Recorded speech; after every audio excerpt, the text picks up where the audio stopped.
নমস্কার বন্ধুরা, চলে এসেছি কুকিং টাইম চ্যানেলে। আজকে দেখুন, আজকে আমি কি বানিয়ে দেখাবো আপনাদের। আমি এখানে আজকে দই বড়া করবো। তো এখানে আমি বিউলি ডাল নিয়েছি, যে আগে থাকতে ভিজিয়ে রেখে দিয়েছিলাম বিউলি ডাল। আমি শিলে বাটবো না, আমি মিক্সারেই করবো। এখানে আমি 200 গ্রাম মতন বিউলির ডাল নিয়েছি। এই যে বন্ধুরা, আমি মিক্সারে বেটে নিয়েছি। এই যে এটাকে মিহি করে বাটতে হবে, হাত দিয়ে ভালো করে মাখিয়ে নিতে হবে। আর দই বড়ার জন্য এই বিউলি ডালটাই লাগবে। আপনারা চাইলে মটরের ডালও ব্যবহার করতে পারেন। বড়াটা ভাজার জন্য সাদা তেল দিতে হবে। কড়াই গরম হয়ে গেছে, তেল গরম হয়ে গেছে। এবার আমি বড়ার সাইজে ভেজে নেব।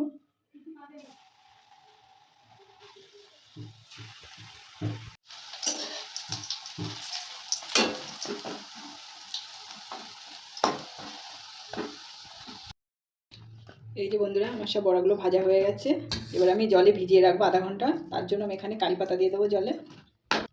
জিরের গুঁড়ো দিয়ে দেবো, সাই জিরে গুঁড়ো। এখানে ধনে গুঁড়ো দেবো। চাট মশলা ব্যবহার করব। এখানে একটু গোলমরিচের গুঁড়ো ব্যবহার করব। ভেজে রাখা বড়াগুলো জলে ভিজাতে দেবো আধা ঘন্টার জন্য।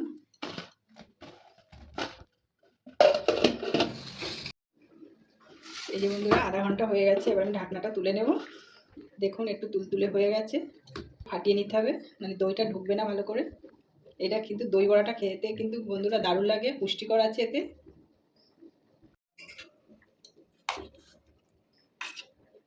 একটা করে তুলে নেবো থালায়। এই যে বন্ধুরা, আমি টক দইটা ফাটিয়ে নিয়েছি, দিয়ে দেবো বড়াটার উপর। আমি এবার বড়াটার উপর দিয়ে কিচেন সস দিয়ে ছড়িয়ে দেবো।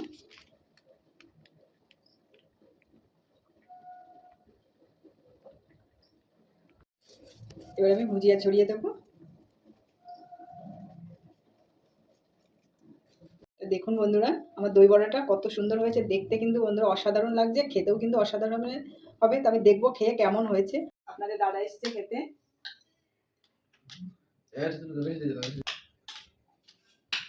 ঠান্ডা পড়ে গেছে।